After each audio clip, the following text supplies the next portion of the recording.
A ver. Hola, hola, hola a todos. ¿Qué tal? ¿Se me escucha bien? Sí. Sí, muy Ok, Sí, bien. se oye. perfecto. Gracias a todos por venir. Vamos a esperar unos 10 minutos para empezar la presentación junto a Jorge. Aquí les estamos dejando la dirección del repositorio que vamos a utilizar hoy para la sesión. De hecho, Jorge ya dará algunos detalles adicionales sobre cómo este repositorio se va a ir actualizando y algunas otras herramientas súper interesantes. Solo para comentarles que en esta serie de Brown Bag Seminars vamos a tener otros invitados. Estas sesiones se hacen una vez al mes, generalmente entre el segundo y el tercer sábado de cada mes. Para la próxima sesión de marzo vamos a tener a Mariana Alegre de Lima ¿Cómo vamos? Y esperamos que en la siguiente sesión tener a Zulma Kukunova, modeladora matemática del Imperial College, que nos va a enseñar un poco de modelos dinámicos para enfermedades infecciosas. También para recordarles que todo el material de esta sesión y de las sesiones anteriores están en el repositorio del laboratorio, tanto los códigos, las presentaciones como los videos. Así que los invito a que puedan verlo también. Eh, un poco de las reglas de juego. No hemos habilitado las opciones de audio y video y toda la interacción se va a realizar por el chat de aquí de Zoom. Vamos a tener ciertas pausas y digamos, depende cómo Jorge nos vaya comentando de los avances de la sesión. Transmitiremos sus preguntas hacia el expositor. Tenemos un equipo de nuestro laboratorio encabezado por Jorge, Renato y Brian, que si tienen alguna duda más operativa sobre algún código que no les sale, alguna etapa de la sesión que no lo pueden configurar, vamos a tratar de eh, acercarnos y ayudarnos casi personalmente. Y todas las otras preguntas que tienen que ver directamente con temas de la sesión o dudas que tengan sobre el tema, las pasaremos directamente a Jorge. Eh, yo creo que eso es todo por ahora. Si tienen alguna pregunta antes de empezar, la pueden ir poniendo en el chat. Si no, esperamos unos 5 minutos adicionales y empezamos.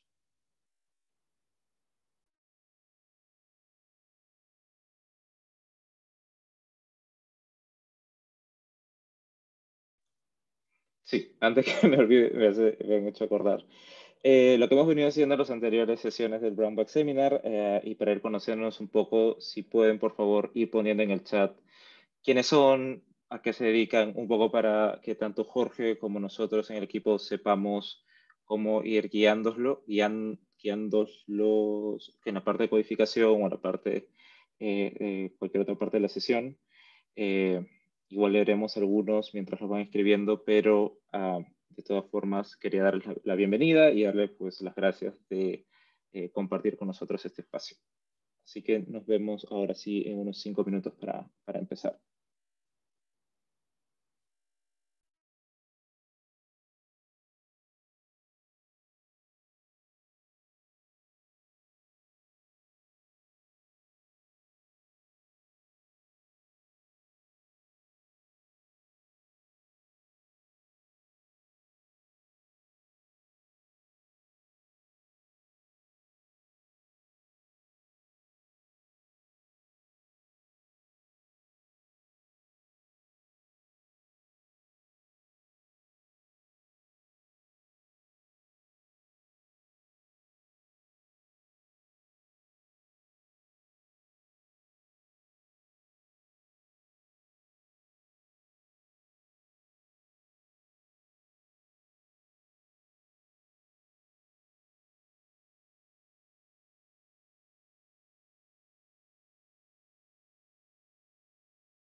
Perfecto. Entonces, para ya ir empezando, Jorge, no sé si estás con nosotros para poder presentarte un poco, y he visto en el chat que, digamos, para que todos igual conozcan de qué se trata este Brownback Seminar, nosotros somos el Laboratorio de Innovación en Salud. Nosotros somos un espacio multidisciplinario que trabaja entre el prototipado digital y análisis de datos enfocado a enfermedades infecciosas. Pertenecemos al Instituto de Medicina Tropical en la Universidad, Universidad Peruana Cayetano Heredia, y venimos realizando estos seminarios desde, esta es la cuarta edición, vamos ya 4 meses invitando expositores externos a que pues, nos ayuden a expandir nuestros conocimientos en estrategias analíticas, ¿no? Decidimos invitar, digamos, un poco a la comunidad extensa para que pues, todos podamos aprovechar estos conocimientos, y todo el material de estas sesiones se almacena de forma libre en repositorios de GitHub, básicamente. Ahora les pasaremos los links para que tengan acceso a ese material también, y se los enviaremos a sus correos posterior a la presentación. Ahora sí, Jorge, ¿cómo estás? Gracias por acompañarnos. Una breve introducción de Jorge. Él es español, pero actualmente está en Colombia. Jorge es doctor en sociología por la Universidad de Ginebra, con un máster en políticas públicas del Erasmus University of Rotterdam y la Central European University. Al día de hoy divide su tiempo entre su rol como analista de datos para El País en América, y es director adjunto de ESADE Center for Economic Policy. En ambas se ha centrado últimamente en aportar análisis actualizados y precisos en la medida de lo posible para navegar a la pandemia, y desde un punto de vista de incidencia en el debate y en las decisiones de políticas públicas.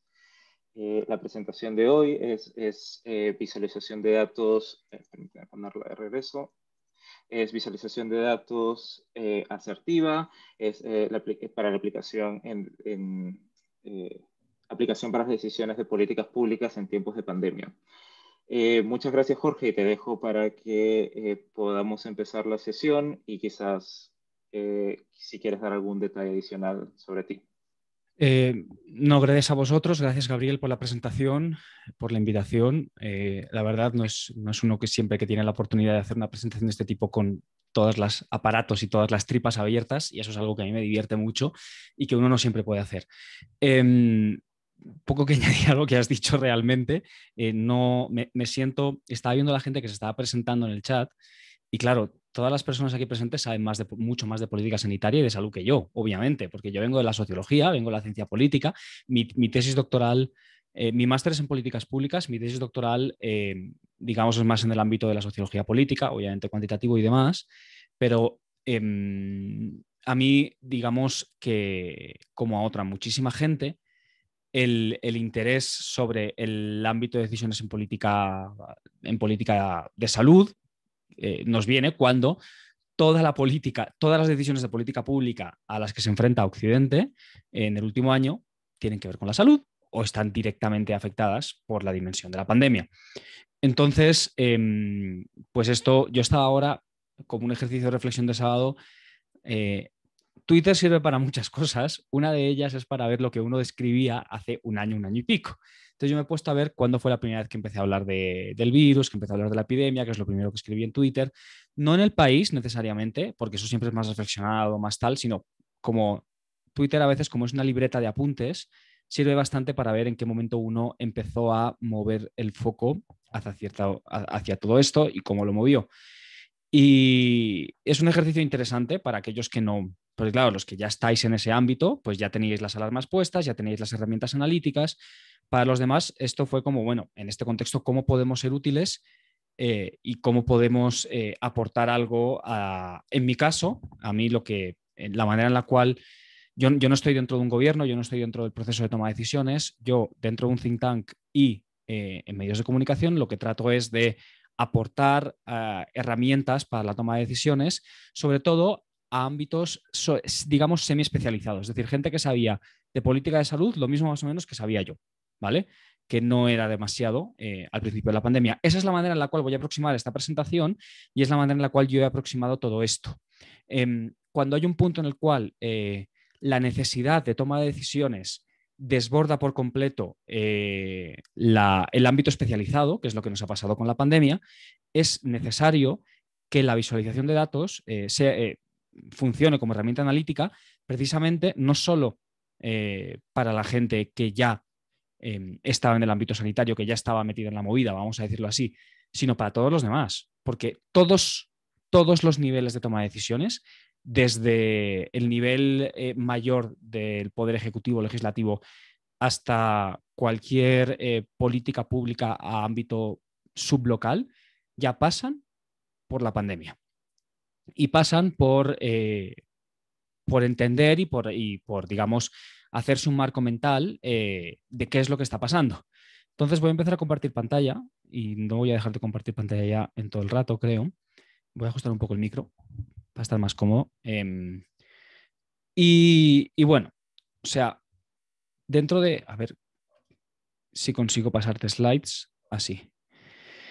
Claro, aquí la pregunta que yo veía que todo el mundo se hacía fuera del ámbito del ámbito especializado era, bueno, ¿cómo vamos?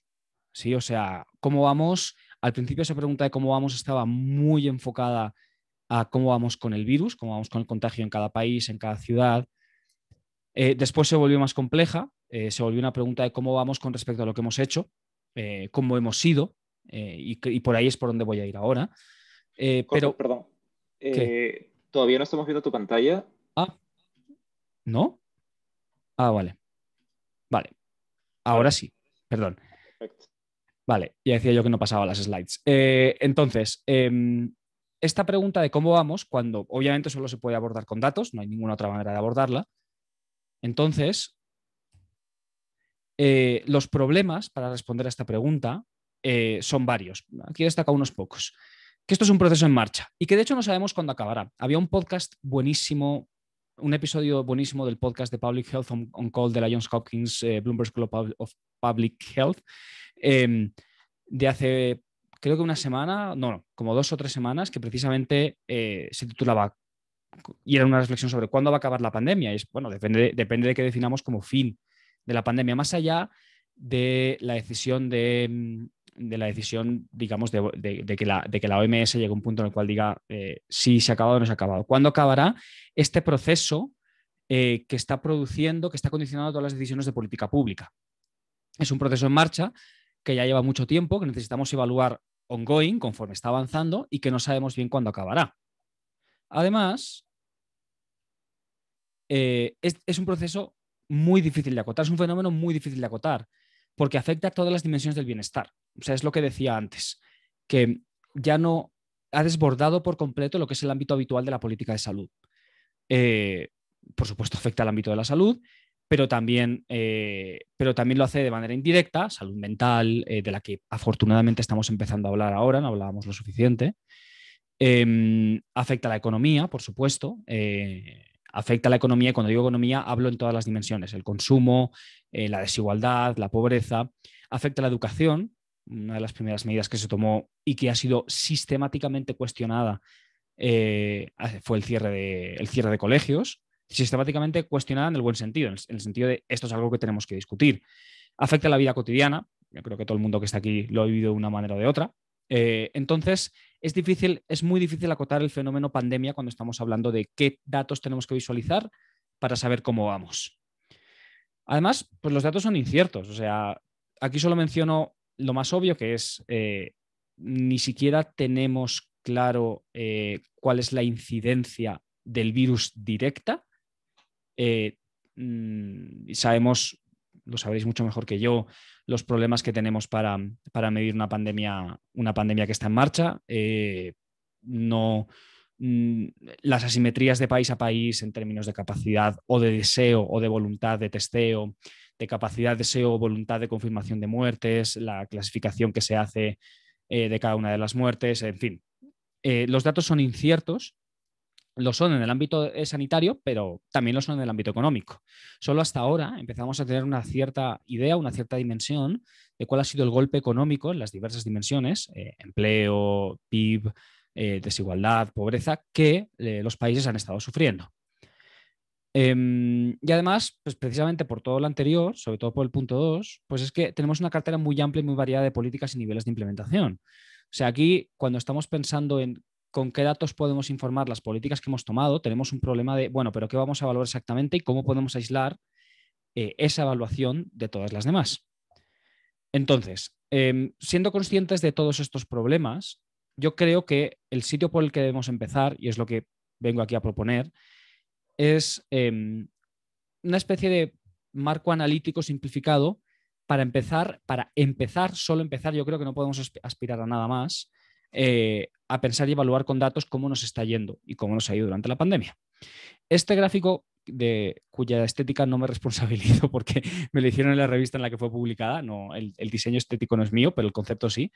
Eh, eh, fue un artículo que publiqué en junio, creo, más o menos, mayo-junio del año pasado, que cuando estábamos en un debate gigantesco sobre cuál era la relación entre salud y economía, que para mí ha sido como el dilema central de política pública durante la pandemia, o el omniabarcador, ¿sí? El que ha incluido a todos los demás. Había una posición que defendía que había una suerte de trade-off, de dilema perfecto, ¿vale? Que en este caso yo lo he tratado de resumir en dos ejes. Bienestar perdido por la salud es el eje vertical, o sea, cuánto bienestar se pierde si, digamos, en un extremo de política pública hubiésemos dejado que el virus circulase libremente. Y en el eje horizontal está el bienestar perdido por la economía. ¿Qué pasa si cerramos todo absolutamente durante un año y no sucede absolutamente nada? Dentro de economía podemos meter salud mental, o sea, hablo de economía, pero vamos a meter en esa cesta todo lo que sea bienestar perdido por las medidas tomadas. Entonces, había una posición que afirmaba que había un dilema perfecto entre salud y economía, o entre salud y el resto de dimensiones. Era una proposición analítica que decía, es que si lo cerramos todo, pues entonces el daño que vamos a producir puede ser igual o mayor al que si lo dejamos todo abierto. Y esto se presentaba, como digo, como un trade-off perfecto. Esto sería la línea roja en este caso. En el otro extremo había otra posición que planteaba que existía un círculo virtuoso entre salud y economía, en el cual, o sea, según esta idea, la única manera de salvar ambas dimensiones es suprimiendo el contagio del virus o tratando de suprimirlo. Desde este punto de vista, cualquier esfuerzo que hagamos en políticas públicas para parar el virus redundará en beneficios a largo plazo, tanto en la salud como en la economía. Esto sería la línea verde en este caso. Ya había una posición intermedia en la cual uno podía asumir que hay un sweet point, perdón, hay como un punto, perdón, a ver, hay como un punto indeterminado en el cual hay un mix de medidas que nos permite minimizar el coste en ambas dimensiones hasta cierto punto dentro del mundo de lo posible. Y lo que yo proponía en este artículo es, bueno, probablemente esta línea y este dilema no sea igual en todos sitios, ni sea igual para todas las personas. Habrá gente que lo vea y lo sufra como la línea roja, como un dilema perfecto. Habrá gente y ciudades y lugares que lo vean como una relación totalmente virtuosa, y habrá otros puntos más grises representados por la línea amarilla, y no podemos pensar en que existe una sola forma de presentar el dilema entre salud y economía o entre salud y todo lo demás. Claro, esto era como yo estaba pensando las cosas en junio. En ese momento era imposible plantearse siquiera dar forma a este dilema con datos. Pero cuando cerramos 2020 y cuando pasa un tiempo y empezamos a tener datos un poco más certeros, ya empieza a ser posible hacer gráficos como este, que es en el que vamos a entrar en esta sesión sobre todo, y del cual os quiero hablar. En realidad, aquí lo que hago es tal cual utilizar un proxy en el eje horizontal, que es bienestar perdido por salud. ¿Qué datos estoy utilizando? Exceso de mortalidad. Exceso de mortalidad en cada país acumulado en 2020 versus los 5 años anteriores. Utilizo exceso de mortalidad, la gente que estáis aquí, que trabajáis en el ámbito de las políticas de salud, lo sabréis mucho mejor que yo, porque es la manera más certera o menos ruidosa de aproximar el efecto tanto directo como indirecto de una pandemia. Puesto que sabemos que no vamos a confirmar todos los casos reales que existan. Puesto que sabemos que se nos van a escapar muertes, por desgracia, por contar, porque ningún sistema de control de causas de mortalidad es perfecto en ningún país. Y no podemos como tener una imagen precisa, igual en todos los países, del número de muertes confirmadas o sospechosas por COVID. Y puesto que una pandemia tiene otro tipo de costes en vidas que no son directamente los que causa la enfermedad, sino, por ejemplo, por saturación del sistema sanitario, por miedo de la gente a ir al médico, por tratamientos atrasados. Y todo eso es bienestar causado directamente por el contagio, aunque no sea directamente por la enfermedad, perdido, exceso de mortalidad, comparar cuántas muertes se han dado en un país o en una ciudad, en este caso utilizo países, en el periodo de la pandemia, el periodo de interés versus los años anteriores, la media de los años anteriores, es una aproximación razonable para tener una idea un poco más certera que el número de casos o el número de muertes. Y en el eje vertical utilizo un resumen de toda la dimensión económica que es Producto Interior Bruto, la caída del Producto Interior Bruto en cada país en 2020. Lo acoto todo a 2020 para tener al menos un marco temporal similar. ¿Sí? Y solo meto en este gráfico aquellos países, cada círculo es un país, el tamaño de cada burbuja es el número de muertes absoluto, en exceso de mortalidad, producido en ese país en 2020. Y bueno, pinto sobre esto, digamos, las líneas de puntos. Estos son las medianas de ambas variables. Esto es la mediana de caída del PIB, que es en torno a un 7%. Esto es la mediana de exceso de mortalidad, que es en torno a un 15%. Que es muchísimo, por cierto. Y la caída del PIB también. O sea, ya tenemos, lo primero que nos dice este gráfico es que el mundo ha sufrido muchísimo durante 2020. Muchísimo en las dos dimensiones. Una caída media del PIB de un 20%, de 7 puntos porcentuales y un exceso de mortalidad de 15 puntos, 17, 12, no recuerdo cuánto es, puntos porcentuales, es una auténtica salvajada. Ah, mentira, no, pero esto no es porcentaje. Es que tengo otro que es con porcentaje. Esto es exceso de muertes per cápita. Exceso de muertes per cápita. Y cada círculo, como digo, es un país. Entonces, claro, cuando estás en este cuadrante, estás por debajo de la mediana en exceso de muertes y por debajo de la mediana en caída del PIB, estás en, digamos, el mejor de los mundos posibles, ¿vale? Relativamente hablando, porque como los valores medianos son muy altos igualmente, ningún mundo aquí es bueno porque el año pasado ha sido un año desastroso en ambas dimensiones. Entonces, aquí es donde el caso paradigmático, uno de los casos paradigmáticos sería Noruega, que consigue un exceso de mortalidad muy bajito y una caída del PIB relativamente baja. El otro extremo sería los países en los cuales ha habido más muertes y más PIB perdido. Y aquí, de los 68 países que incluyen el análisis, Perú es el que queda en una peor situación, como por desgracia me imagino que sabrán muchas de las personas que están aquí. Y luego tenemos los dos puntos intermedios. Este es el mundo en el cual, en teoría, se sacrifica PIB para que haya menos muertes, se sacrifica economía para que haya menos muertes, y aquí al revés. Se sacrifica la salud para que la economía y todo lo que se deriva de la economía, que también es salud, sobre todo para la gente en la parte baja de la distribución de ingresos, se salve, entre comillas, o no sufra tanto. Lo interesante cuando hice esto fue que la relación es muy débil, no podemos sacar conclusiones fuertes, pero desde luego, digamos que si hubiese un dilema perfecto entre salud y economía, ¿vale? Como se planteaba desde muchos ámbitos, la línea esta de tendencia tendría que ir de aquí a aquí, porque tendría que haber tendría que ir al revés de cómo va. Tendría que haber un trade-off entre economía y salud. Lo que vemos es algo que se parece más, si se parece a algo, no se parece a nada realmente, porque es bastante débil, pero si se parece a algo, es a una cuasi relación virtuosa entre salud y economía. Esto ya nos da, digamos, algunas pistas analíticas, pero esto, ahora si os parece, vamos a hacer una pequeña pausa mientras cambio al repo, y si alguien tiene alguna pregunta, este es el momento para empezar a lanzarlas mientras os muestro cómo he construido este gráfico.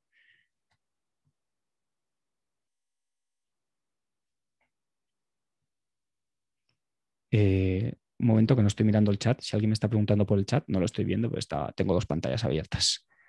Sí, Jorge, yo te puedo alcanzar las preguntas que van llegando. A ver, Sí, Percy Soto dice, ¿esa línea de tendencia es recta de regresión lineal por mínimos cuadrados? sí. Ah, Sí, es una correlación de menos cuadrados con un R de punto 18, si no recuerdo mal, o punto 2. O sea, es muy débil. A mí, más que la fuerza de esa línea, me interesa la inexistencia de la otra, del trade-off perfecto entre salud y economía. O sea, esto es, si lo que estamos intentando hacer es una primera aproximación a testar la hipótesis de que existe una relación, un dilema perfecto entre salud y economía, estaríamos rechazando esa hipótesis, al menos con esto, sin necesariamente que tengamos una evidencia para aceptar la hipótesis alternativa. sí, la repregunta de Percy es si es que probaste o qué tanto cambió esto, si es que se hace una regresión robusta. Dice, No lo he quizás, probado todavía, pero ahora hablamos de eso porque la base de datos que he montado está preparada para eso, precisamente, porque es la idea. Lo que pasa es que, y yo he hecho mucho comparative politics, ¿eh? Y en comparative politics trabajamos bastante con Ns relativamente pequeñas. Esto es una N de 68, tenemos 68 casos, eh, pero cualquier conclusión, o sea, si voy a empezar a meter, yo qué sé, vamos a hacer una regresión, no, logística no sería, cualquier tipo de regresión multivariable y cualquier modelo multivariable. Tengo una N de 68 y meto 8 factores, 9 factores, yo ya estoy preocupado ahí con endogeneidad, overspecification y demás. O sea que para esto yo preferiría un análisis jerárquico para el cual necesitaríamos datos a nivel local, a nivel regional y a nivel nacional. Eh, pero de eso no disponemos todavía. Igualmente, el repo que voy a presentar está preparado para hacer análisis con regresiones, o sea, metiendo más factores en el pool de variables independientes. perfecto. No, no hay más preguntas. Yo quería aprovechar en hacer digamos, vinculada a lo que hablas de modelos jerárquicos. Eh, estas relaciones o estas pendientes pueden cambiar de forma muy local, ¿no? Digamos, puede ser que Sí, Latinoamérica tenga una relación muy diferente a Europa y demás. ¿Eso lo sí. pudiste ver en algún momento? No, de nuevo, porque es que me da mucho miedo, insisto, yo he hecho una tesis doctoral basada en este tipo de análisis, pero a mí me da mucho miedo trabajar con Ns tan pequeñas. Sin embargo, ya que me haces esta pregunta, puedo pasar directamente a, vamos a mostrar, esto es un ejercicio idéntico al mío que realiza Camilo Rey, un economista de Cartagena de Indias, de la costa caribe colombiana, que hace el mismo ejercicio pero a nivel, digamos, a nivel local. No, a nivel de departamento. Cada uno de Colombia está dividido en departamentos para la audiencia no colombiana. Hay 32, si no recuerdo mal.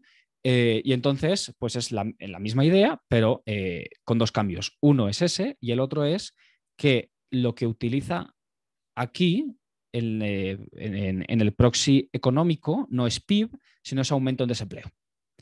Que es pues digamos, la otra variable habitual para medir impacto económico overall de un fenómeno grande, un fenómeno gordo, ¿vale?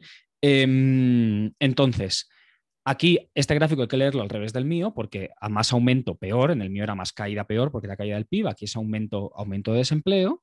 Y entonces la relación que encuentra es igual de débil que la mía, tiene la misma dirección que la mía, porque recuerdo que hay que leerlo al revés, entonces la relación es la misma, pero es extremadamente susceptible a ciertos sitios que están estirando la línea hacia arriba.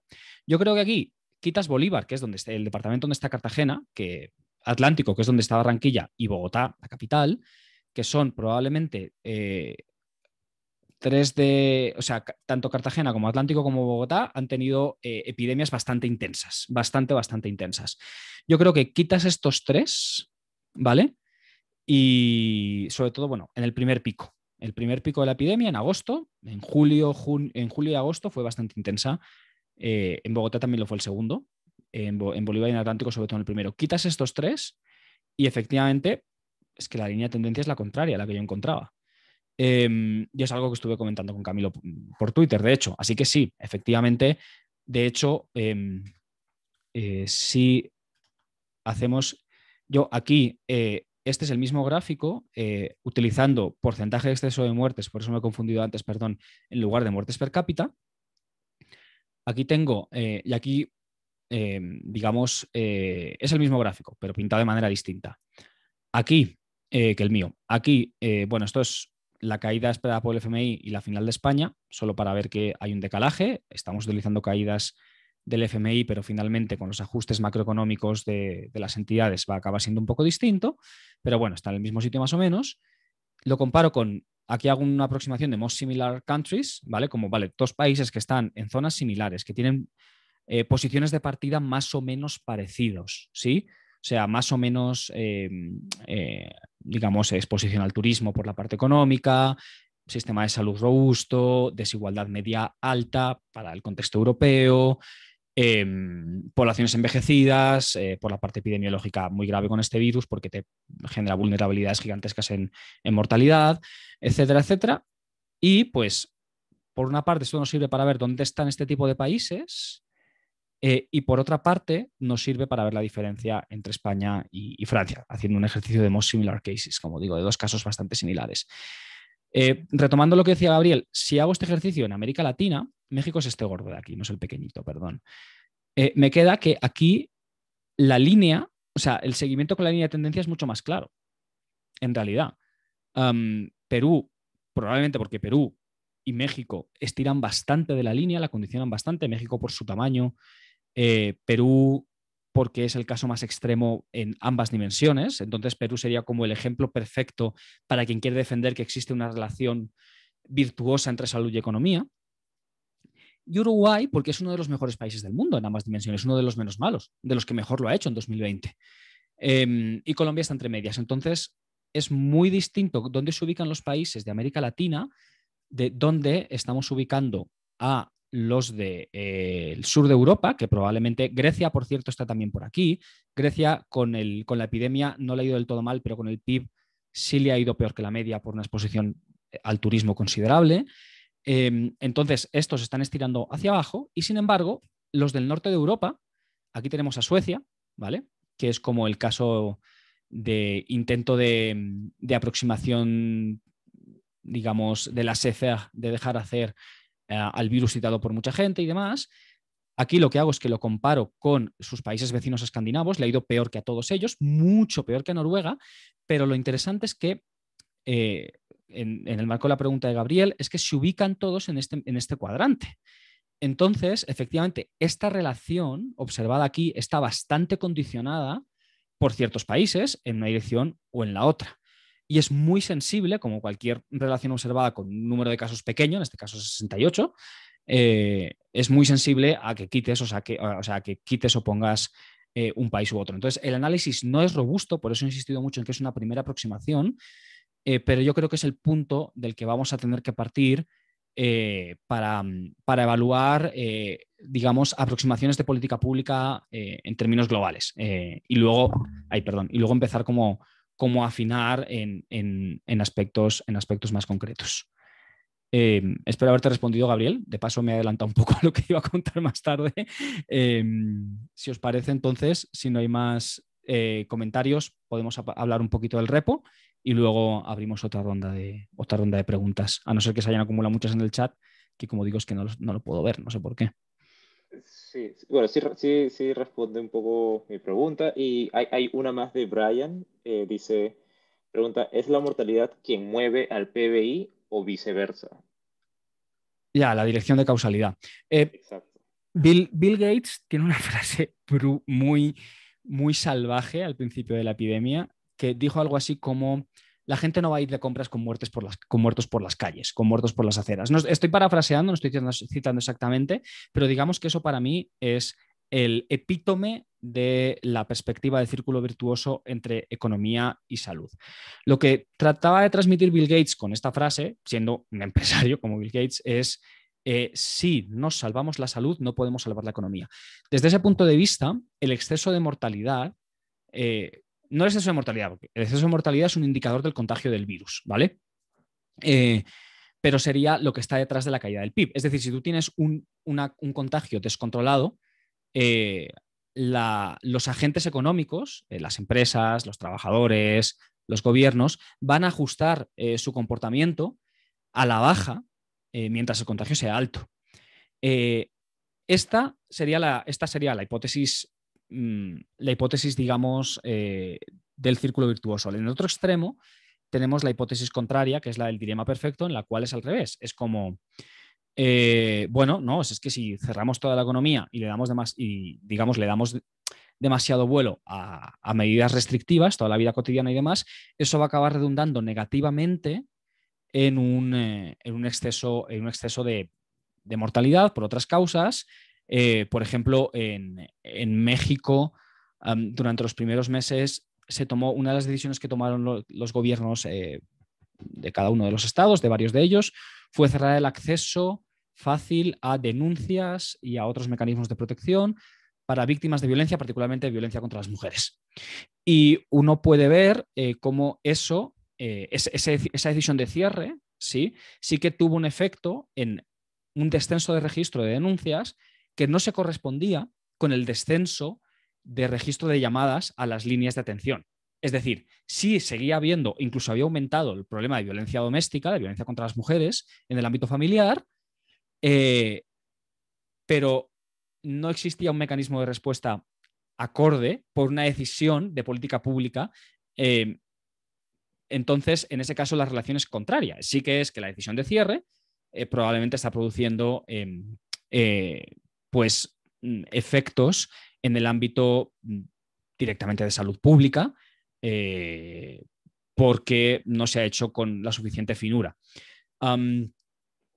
Tenemos, yo creo que con este tipo de preguntas tenemos que aterrizar en cada una de las medidas. Pasa lo mismo con las escuelas y con el cierre de escuelas. Y en ese sentido también tenemos que establecer una reflexión que es como abrir, yo aquí estoy utilizando un proxy que es el PIB, pero hay que abrir eso, hay que abrir y hay que ver a quién y cómo y en qué dimensión y en qué plazos afecta cada una de las medidas que estamos tomando.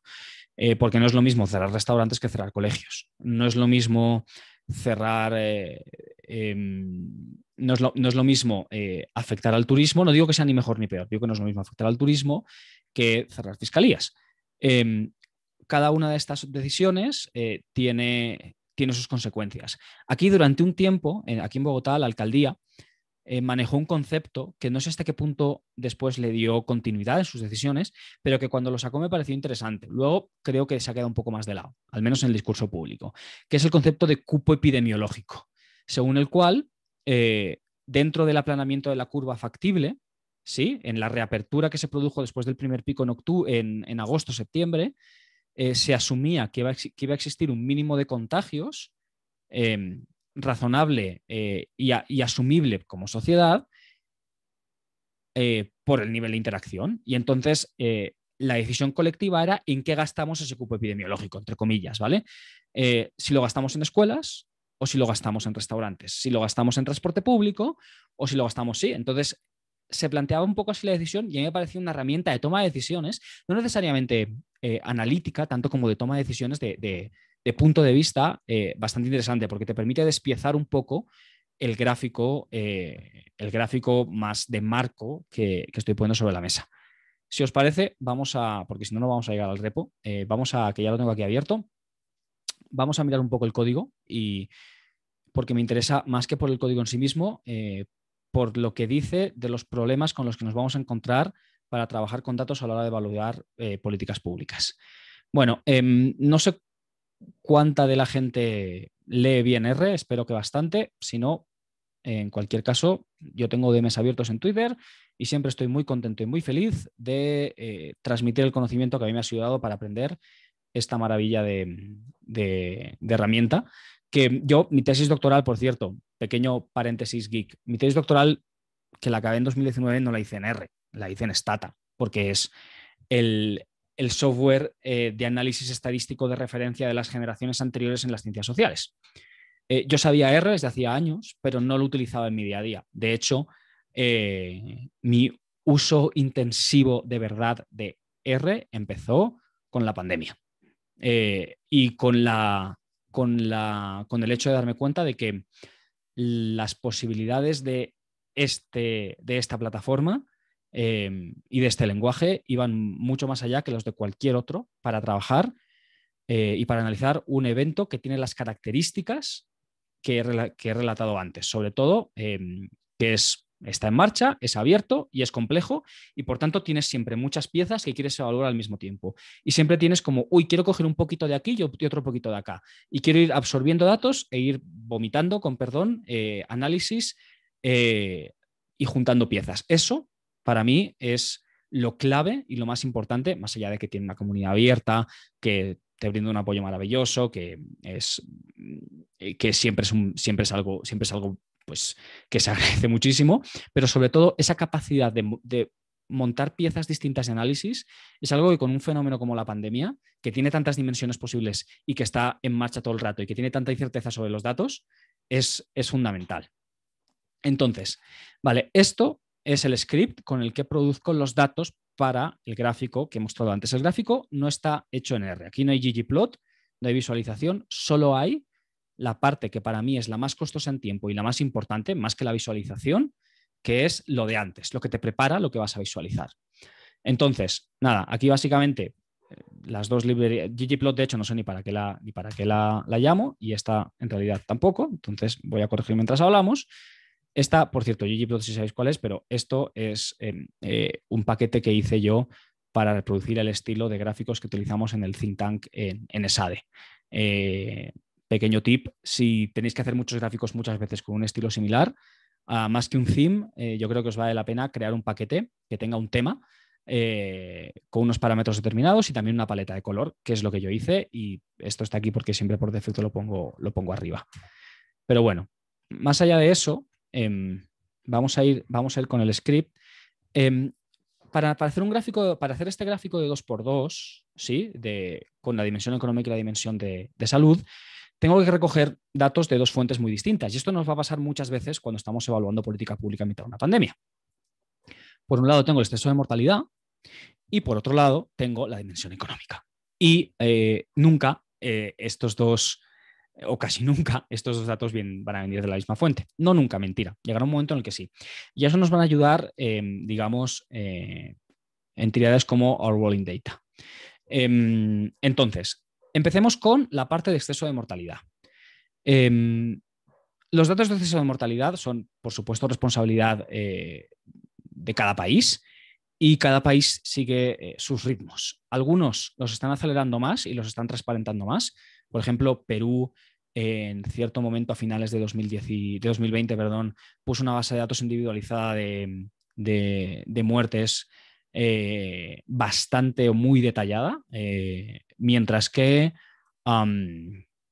digamos, este es el ejemplo más de los mejores que me he encontrado realmente, mientras que yo qué sé, en el caso italiano vamos con un mes de retraso, por decir otro país en el cual la pandemia ha tenido bastante efecto. Y entonces para Italia todavía no tenemos los análisis solo tenemos los análisis hasta el cierre de noviembre. Cada país sigue sus ritmos, entonces es importante primero establecer un flujo de recogida de datos que tenga eso en cuenta y para eso lo que hago aquí es que me apoyo en intermediarios para no ir país a país, lo cual sería demasiado arduo. Probablemente es lo que haría si esto fuese un análisis que fuera a acabar en la toma de decisiones públicas o en un peer-reviewed paper. Pero como no es el caso, y como la agilidad en este caso es importante porque tengo que estar recogiendo datos periódicamente para mantener el análisis vivo, aquí priorizo intermediarios en los que puedo confiar que recopilan país a país los análisis los datos de exceso de mortalidad y que me los dan en un enlace usable. Y utilizo 3 fuentes distintas para exceso de mortalidad. Utilizo Our Rolling Data, que seguro que muchos lo conocéis, la plataforma de la Universidad de Oxford, que es un agregador de datos relevantes para social world trends en general. Entonces, ellos tienen un repo en GitHub con un link en el cual tienen los datos de exceso de mortalidad, desde el cual, digamos, se puede hacer una absorción bastante estándar. Hay un poco de limpieza que tengo que hacer aquí. Aquí, pues, lo primero que hago siempre en todos es, esto es un análisis solo para 2020, precisamente para mantener un marco temporal que permita que los países sean comparables. Saco todo dato de exceso de mortalidad que no pertenezca a 2020. Y aquí también lo que hago es que saco todo exceso de mortalidad todo país que no tenga 2020 completo, por razones obvias, porque si luego lo que hago aquí, que es comparo 2020, o sea, las muertes en 2020 con la media de muertes en los 5 años anteriores, si estoy comparando, por ejemplo, Italia con que no tiene, o Japón, que solo tienen hasta noviembre, con España, que sí tiene hasta diciembre, pues obviamente el numerador en la división, el cálculo de exceso de mortalidad, es distinto. Y calculo 2 indicadores de exceso de mortalidad. El exceso bruto, ¿vale? Que después convertir en per cápita, y el porcentaje. Cada uno tiene sus ventajas y sus inconvenientes, entonces está bien calcular los dos, sobre todo porque como tenemos países con estructura de población muy distinta, claro, idealmente lo que tendríamos que hacer es controlar por estructura de población, sobre todo porque, pues, es que la diferencia entre un país como España y un país como Colombia, por ciertos países que conozco bien, letalidad agregada del virus es muy grande y es sobre todo debido a la población mucho más envejecida de España. Entonces, hago esta absorción, no voy a entrar en mucho detalle en cada línea porque en teoría yo creo que es bastante legible. El repo igual está accesible, tenéis el README y me tenéis a mí tanto en GitHub como en Twitter para cualquier duda.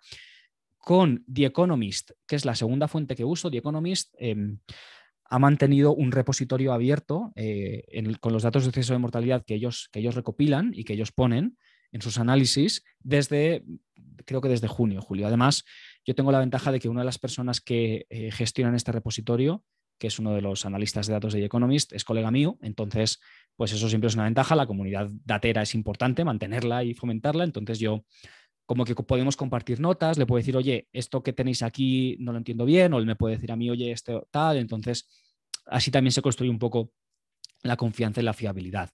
Y además, como han tenido, digamos, la generosidad de poner el repo abierto desde el principio, pues también uno ha podido aprender las ventajas y los inconvenientes de su repo de exceso de mortalidad. Establezco los mismos filtros. Este de región de aquí es porque ellos también meten ciudades, por si os interesa analizar ciudades. Entonces, también mismo filtro nada por encima de 2021, nada que no incluya hasta la última semana de 2020, y de nuevo calculo otra vez las 2 métricas que voy a utilizar de exceso de mortalidad. Y luego, la tercera fuente que añadí, que de hecho es mi fuente central ahora mismo, es un paper que muchos conoceréis, sobre todo los que hagáis esto en la parte académica, que se publicó hace poco, que incluye análisis de exceso de mortalidad en una salvajada, con perdón, de países, en muchísimos países. Además, esto es un peer review paper, tiene la ventaja de que está todo perfectamente explicado, sabes la metodología que están usando, los criterios, en Our Warning Data también, en realidad. Son muy transparentes con eso y en el Economist también está muy bien comentado. Pero claro, aquí tienes la ventaja del sello de calidad, de calidad no, de que ha habido muchos ojos mirando por la parte académica. Y pues también asociado al paper pusieron un repo abierto de exceso de mortalidad. Entonces, aquí hay una dificultad añadida, que es que juntan países. Este paper, el repo asociado con este paper de Karliski et al, tiene algunos países que tienen exceso de mortalidad mes a mes y otros semana a semana. Entonces, tengo 2 distintos, uno solo para los que utilizan meses, 2 DFs distintos y otros para los que son semanas. Y luego, digamos que aquí lo que hago simplemente es que los agrego, ¿vale? Uno debajo del otro, porque al final lo que me interesa a mí es lo que se ha acumulado en el año. El código de entre medias es igual que en los demás. Primero filtro, ¿vale? Luego agrupo, y luego por años, y luego calculo mis dos métricas centrales. Y aquí, entonces, con lo que termino es con, si corro todo este código, que lo voy a hacer, lo que terminaré teniendo es básicamente 3 data frames con exceso de mortalidad en crudo de 3 fuentes distintas. Luego me interesa la parte económica. Para la parte económica, la fuente que yo os aconsejo usar, que es la que uso en este repo, por desgracia no produce, como estas, un link del que yo pueda absorber datos crudos. Lo que me toca hacer, lo que nos toca hacer es descargar los datos en CSV en este caso es el FMI. En la página web de datos del FMI uno puede descargarse estos datos, que es el WEO, el World Economic Outlook, que sacan cada 3 meses, si no recuerdo mal, en el cual ofrecen una previsión. Ahora ya el siguiente World Economic Outlook no será previsión, sino que estará por salir. Será básicamente ya cuánto ha caído el PIB en 2020, cuánto se estima que ha caído el PIB en 2020 en cada uno de los países. Aquí hago un cálculo de caída del PIB, básicamente. No tiene más, de GDP Change, en el cual comparo, pues aquí hago un poco de limpieza de las variables y luego comparo 2019 y esta es la variable de interés, en este caso. Esto es bastante sencillo, no hago nada más aquí. Y luego lo que tengo que hacer es juntar la parte económica con la parte de países. Y aquí viene una complicación con la que la gente que normalmente usa bases de datos de distinto origen se van a encontrar muchas veces. Lo que más tiempo me quita cuando hago este tipo de análisis comparativo de países es que los países no se llaman igual en todas partes y que, por desgracia, muchas veces el código ISO de 3 letras, que sería el código que tendríamos que utilizar para, digamos, emparejar 2 bases de datos de fuente distinta, no están bien puestas. Entonces, aquí, en este repositorio, tengo un CSV mantenido, que lo mantengo yo a mano porque no hay otra manera, que me equipara nombres de países entre todas las fuentes, entre el Economist, Our World in Data, el paper de Karlinski et al. Y el FMI. Es un CSV que, como digo, mantengo a mano, porque los nombres de los países no son iguales siempre y solo puede hacerse a mano, no puede automatizarse de ninguna forma. Lo ideal sería que las fuentes, por cierto, usaran siempre el código ISO de 3 letras que sirve para esto. Pero bueno, muchas veces sabemos que no lo usan, es lo que hay. Entonces, básicamente, yo lo que hago es que parto de este CSV, que es básicamente una tabla con todos los países equiparados. Cuando se añade un país, lo tengo que añadir a mano. Y lo que hago es que sumo todas las bases de datos.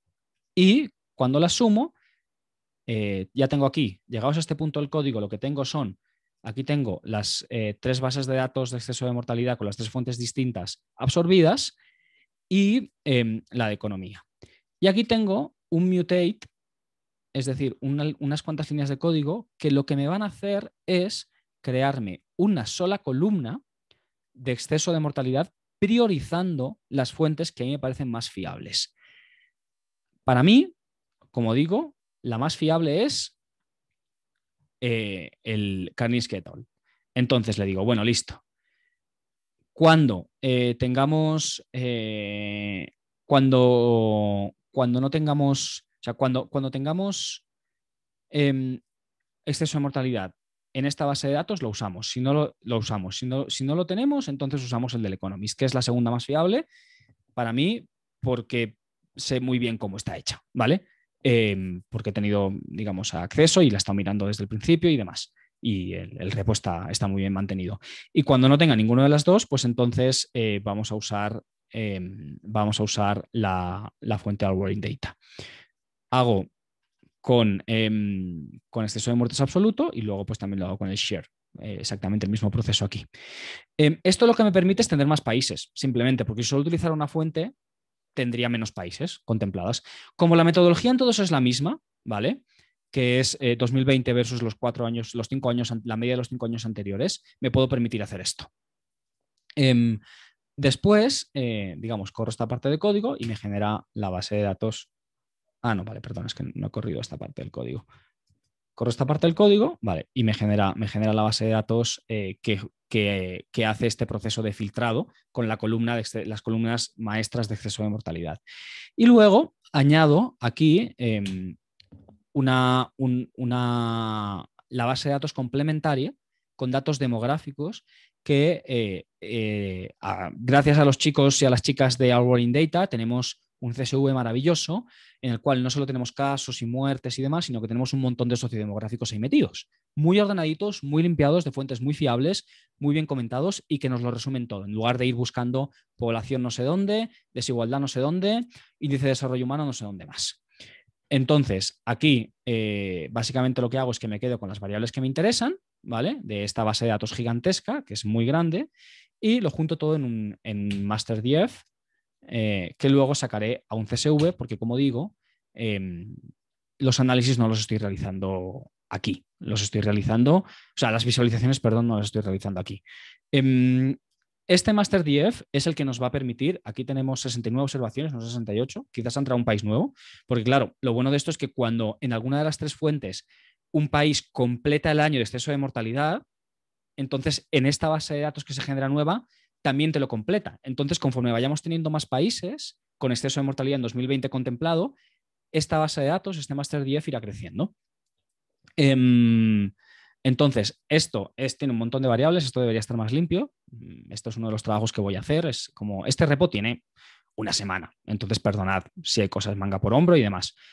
Todavía lo estoy mejorando. Ah, y hay una parte que se me ha olvidado aquí, que tengo también un CSV de países en español, nombres de países en español, para poder añadirlos aquí también, ¿vale?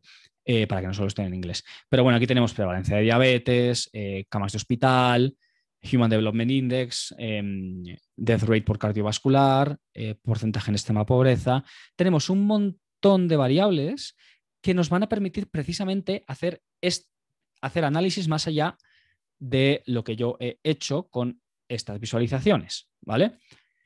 Estos son 2 de las variables que tenemos, pero aquí, esto es Data Wrapper, por cierto, que es la plataforma que utilizamos por defecto para analizar. Aquí está el CSV subido entero y aquí hay un montón de variables que ahora las comentaremos con más calma, pero todas estas variables que son las mismas de aquí son las que nos van a permitir ver cuál es la relación entre exceso de mortalidad, que es nuestra variable dependiente, entre comillas, de interés, y las independientes una a una, o si queremos en un notebook, que también lo voy a hacer tanto visualizando como con análisis de regresión más complejos, viendo qué pasa si controlo por tal o cual variable. Porque ahora tenemos un data frame que nos permite incorporar muchas variables al análisis. Antes de seguir, pausa, porque yo sé que lo que he hecho ahora es muy denso, espero que nos haya salido mucha gente, para que la gente me haga preguntas y lo que sea. No he ido línea por línea, porque ir línea por línea me parecía excesivo, pero idealmente debe ser entendible. El README que hay en el repo debe ayudar a entenderlo, pero lo voy a estar completando. E insisto, cualquier duda que exista, cualquier corrección que me queráis hacer, de hecho, es súper bienvenida porque es un repo súper joven. Entonces, preguntas hasta aquí, comentarios, insultos. Gracias. Hay una pregunta de Percy, dice, ¿cuántos países se terminaron excluyendo por no tener datos completos del exceso de mortalidad? Pues la base de datos claro, pues si hay 190 y pico países en el mundo, pues 190 y pico menos 69, 130 o 120 y pico. Porque datos de previsión de caída del PIB en el World Economic Outlook del FMI tenemos para 190 y pico, o sea, solo 195, ¿veis? Estos son el número de países que tenemos para la dimensión económica. Y estos son los que nos quedan cuando solo me limito a aquellos para los cuales tenemos datos de exceso de mortalidad en 2020. La idea, como digo, es que esta cifra suba. Y cuando suba, quizás nos encontramos con que la relación que he pintado se da la vuelta. Porque, claro, esto es lo que tenemos ahora. Por eso, el primer punto que he puesto en la presentación es como, esto es un fenómeno que está en marcha. Sí, lo que sabemos hasta ahora es esto. No podemos saber nada más. Hay un dilema interesante que es, bueno, pero ¿cuándo empezamos a hacer análisis sobre esto? Una una de las revistas de referencia en el ámbito de la political economy y de la economía, de las revistas académicas, de las top, decidió, y lo dijo así, que no iba a aceptar papers para peer reviewing sobre la pandemia, que no los aceptaba. Me parece una decisión justificable. Yo no la comparto necesariamente, pero me parece que hay argumentos sólidos para defenderla. Precisamente, este es uno. Listo, un análisis con 69. ¿Quién se atreve a publicarme esto en un peer review paper? Nadie. Ahora bien, ¿podemos vivir sin datos en mitad de una pandemia y sin este tipo de análisis? Entonces, un reto gigantesco de la gente que hacemos este tipo de ejercicios es poner esto allá afuera y decir con grandes luces de neón, cuidado, esto puede cambiar. Llevamos toda la pandemia haciéndolo. En realidad llevamos toda la maldita pandemia haciéndolo. Porque si os acordáis, al principio era la primera fue con los casos. Es como no, es que realmente hay un montón de casos que no estamos viendo, sobre todo en la primera ola. De hecho, aquí, en otros gráficos que quería traer, este es un gráfico de abril, ¿vale?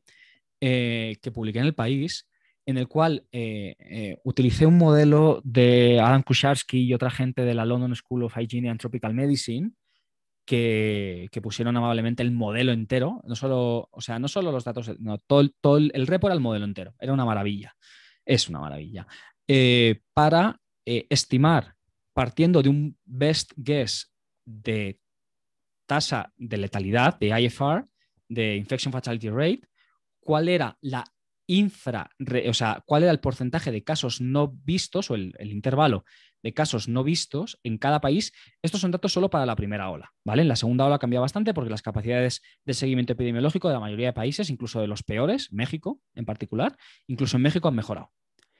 Pero, claro, o sea, en realidad lo que nos salía con el modelito de Kusharsky et al. Era asumiendo una tasa de letalidad como la que propuso, de hecho, Zuma Kukunuba en un papel muy temprano, analizando, no recuerdo si el de Zulma era con el crucero o con qué datos era, pero bueno, propuso una tasa de letalidad de 0,6, ¿vale?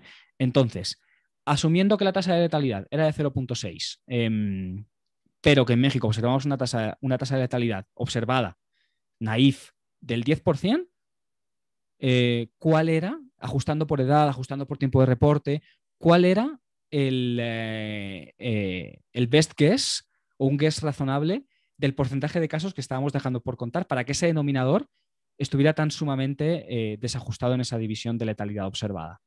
Pues había un 95% de casos, uno de cada 20 casos veíamos, 19 de cada 20 casos no los estábamos viendo. Entonces nos hemos pasado toda la pandemia tratando de transmitir esto. Ahora es la fase de transmitir justo el punto el punto que estábamos comentando. Es como, mira, o sea, estoy analizando solo 69 países de 195 posibles que hay en el mundo. Entonces, no nos emocionemos todavía, no saquemos conclusiones súper fuertes, pero utilicemos este dato para en este universo de países ver qué podemos aprender sobre lo que hemos hecho hasta ahora. Y como digo, de momento los resultados a mí sí me dan provisionalmente para rechazar la hipótesis de dilema perfecto entre salud y economía. Perfecto. Y quizás solo para ir transitando hacia la siguiente sección, porque me parece importante conversar un poco algo que iniciamos quizás antes de la presentación de explicar la utilidad de Data Wrapper, ¿no? Sobre todo Sí. para la comunidad como mucho de codificar por qué, digamos, qué ventajas les ves y qué utilidad, sobre todo en términos de comunicación. Vale. Data Wrapper, para las personas que no lo conozcan, es una de las 2 o 3 plataformas estándar en visualización de datos web. O sea, Tableau, Data Wrapper, Flourish, sí, digamos es este universo. A diferencia de Tableau, de hecho, no incluye dimensiones de análisis, solo visualización. Y es la herramienta que utilizamos, que utiliza el país, el periódico que utilizamos en el periódico. En realidad, Data Wrapper es JavaScript, es de 3, pero con una interfaz que sea más o menos amigable para humanos. Entonces, yo le veo sobre todo la ventaja de que la puede utilizar gente que no sepa código. Sí, yo trabajo, yo antes de la pandemia, en el periódico, en El País, realizaba mis análisis y podéis ver las columnas de datos que escribí antes de abril o de mayo, de abril de 2020, tienen un solo autor, que soy yo. Y son análisis realizados por mí. En algunos casos, de hecho, hay resultados de regresiones multivariables para medir el efecto de la corrupción sobre la desigualdad, ¿vale? Esta es una cosa que publiqué. Y obviamente, pues esta la corrí con Stata, un análisis con su código, tal, ¿vale? Y el gráfico y demás. Bien, todo con código, todo siguiendo los parámetros de análisis a los que estamos habituados quienes venimos del ámbito académico, del ámbito ingenieril. Pero después de la pandemia, si miráis los artículos que he venido escribiendo, la inmensa mayoría tienen algún otro autor o alguna otra autora. Porque dada la importancia y la multidimensionalidad de este fenómeno, no tenía sentido que yo estuviese trabajando solo, aislado, en mi mundo de código y de análisis y ya está. Tenía, digamos, la audiencia pedía, la situación pedía que trabajase en paralelo con personas que me podían complementar desde el punto de vista de análisis periodístico, desde el punto de vista de reportería. Por ejemplo, que me podían yo podía poner un dato, pintar un gráfico que indicaba que, oye, mira, cuidado que en este barrio de Ciudad de México hay un nivel de mortalidad observada versus años anteriores normalmente alto. Entonces, donde yo no puedo llegar es donde puede llegar el reportero o la reportera, que es yendo allí, yendo al hospital, hablando con los médicos, hablando con las médicas, hablando con las enfermeras, con los enfermeros, pulsando, viendo cuáles son los problemas y, digamos, cotejando después su información sobre el terreno con la información que yo tenía con los datos. Ese proceso se vuelve mucho más sencillo si al menos para la parte de visualización hay una herramienta en la cual puede trabajar alguien que no necesariamente tiene que estar con los datos. Y además, esto también permite que a las personas, pues las personas también ganen autonomía para la visualización, jugar con ella y demás. Por ejemplo, en este caso, aquí tenemos este CSV que he generado antes con este script, lo tenemos aquí, podría ser un link, lo he subido a mano, da un poco lo mismo. Y si vamos a la parte de visualización, ahora cuando haga esto se va a descuadrar absolutamente todo, pero DataWrapper tiene varias opciones de gráfico, como cualquiera de estas aplicaciones, y después te permite un gran número de posibilidades para refinar el gráfico. Y es mucho más sencillo para una persona que quiere explorar un fenómeno, llegar aquí y coger las variables y decir, bueno, aquí tengo cambio el PIB, pero voy a ver en lugar de cambio el PIB cómo se relaciona con, por ejemplo, Human Development Index, ¿vale? Que es, de hecho, no lo voy a hacer aquí porque se me va a descuadrar, voy a ir directamente al gráfico que tengo generado con esto. Esto es poner en relación, cambiando los ejes para que se lea más claramente, el índice de desarrollo humano, que es para los que no lo conozcan, es una medida multidimensional que se utiliza en el ámbito, digamos, del comparative analysis de países, que está generada por UNDP.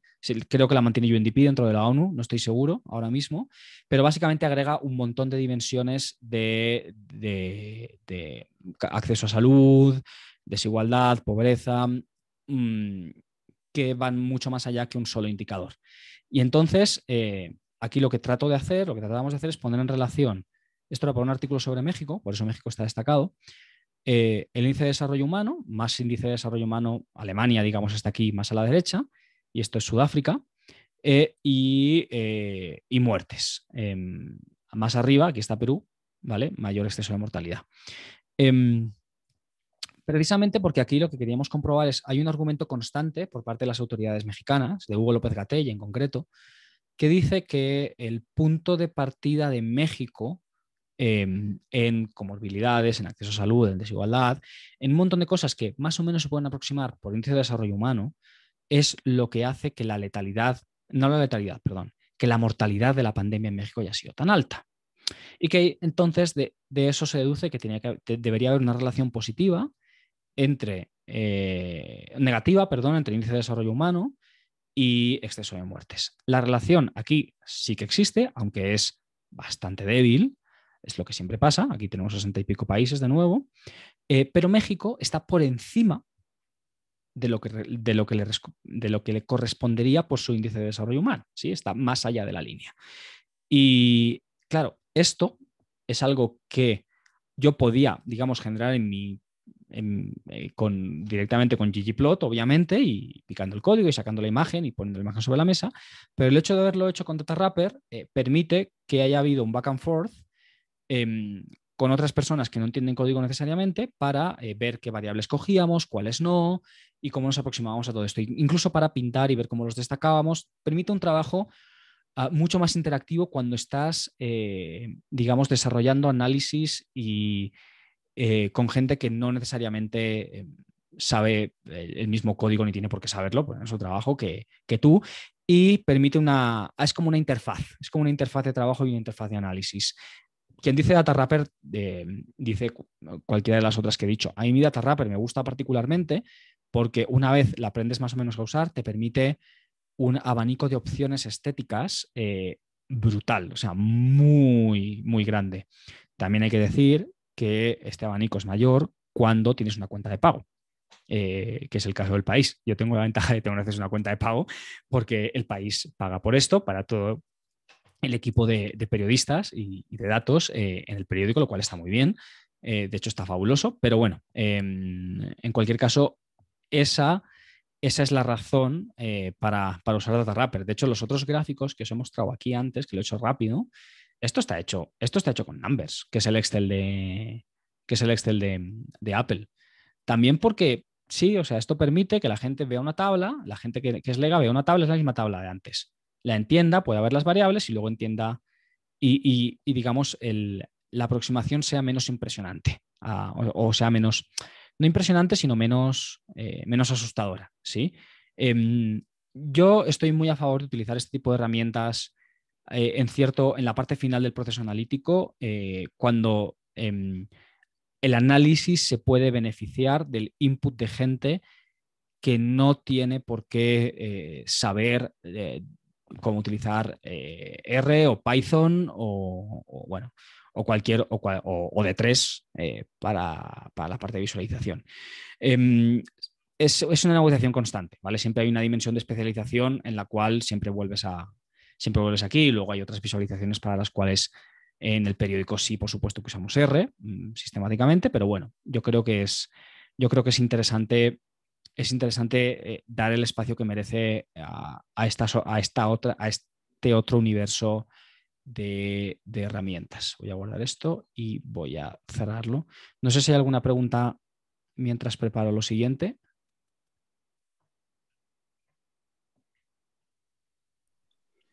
Eh, solo queda una pregunta, dice si has pensado hacer algún análisis de sensibilidad, es decir, usando intervalos más cortos de tiempo para Sí, no perder tantos países. sí, sin duda lo he pensado. Lo que pasa es que claro, por eso, por eso he empezado un poco la presentación hablando o sea, o no, de hecho lo ha dicho Gabriel, o sea, mi objetivo es la incidencia en el debate público. Entonces, hay, un, hay requerimientos del análisis para aumentar potencia analítica y finura y matices analíticos que me costarían todo en el lado de incidencia en el debate público. Todo. O sea, no un poquito, no, todo. Entonces, y tengo que pensarlos bien. Entonces, esto en concreto, realizar análisis por intervalos de tiempo y cerrarme un poco, o sea, acotar un poco y diferenciar, es algo que sí que voy a hacer, pero que todavía estoy pensando cómo hacerlo. Primera, porque además tengo que cambiar la variable económica. Mira, aquí lo mejor que he visto en algo parecido, no es lo mismo que yo estoy haciendo, ¿vale? Pero para hablar digamos, de este trade-off, lo mejor que he visto es un paper que puse en Twitter, no recuerdo, es un preprint, de hecho, creo que no está peer review todavía. Es un preprint de economistas, que lo que hace es coge análisis, o sea, coge datos en tiempo real, tanto de consumo como sobre todo, en este caso, de movilidad con teléfonos móviles, con datos de celulares, ¿vale? Anonimizados. Y se aprovecha de que existe una diferencia en Estados Unidos, en las fronteras estatales, en medidas tomadas y también, obviamente, en ritmo de contagio. Entonces, lo que se pregunta es, bueno, Cuando la gente vuelve a salir a la calle o deja de salir a la calle, ¿qué es lo que está afectando a esta decisión? Cuando tengo dos zonas con el mismo nivel de contagio, pero distinta norma, o dos zonas con la misma norma, pero distinto nivel de contagio, cuando la economía se para, ¿sí? Cuando la actividad cotidiana se para. Y lo que sale en este análisis es que la actividad se para mucho más, muchísimo más por la dimensión del contagio que por la norma. Que a normas iguales, el hecho de distinto ritmo de contagio hace que la gente se quede en casa. Yo, idealmente, hay otro ejemplo que es muy temprano de Raj Chetty y otras personas maravillosas en el Opportunity Insights Team de Harvard, que como tienen esta gran ventaja de los datos en tiempo real de tarjetas de crédito, de consumo en Nueva York, lo que observan es cómo baja el ritmo del consumo de tarjetas de crédito y luego no vuelve a subir inmediatamente después de levantar las restricciones. ¿Vale? Y esto apunta un poco en esa misma dirección.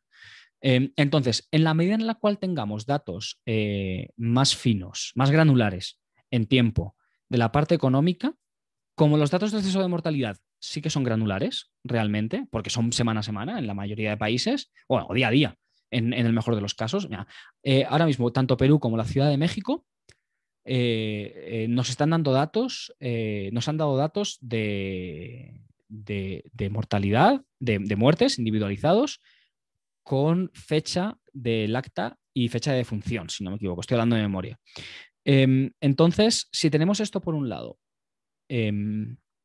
para varios países, o incluso no para varios países, para un par de zonas lo suficientemente grandes y heterogéneas, y tenemos para esas mismas zonas datos más granulares por el lado económico de comportamiento, podemos, y tenemos por supuesto la variación en las normas, podemos reproducir unos análisis, yo creo bastante o muy interesantes.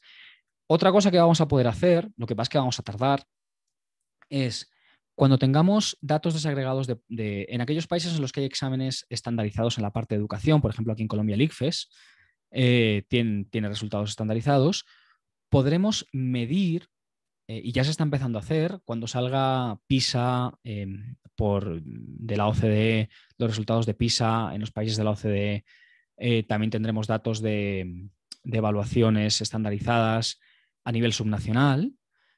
Podremos empezar a medir cuál es el impacto subnacional de distintas decisiones de apertura o cierre de colegios.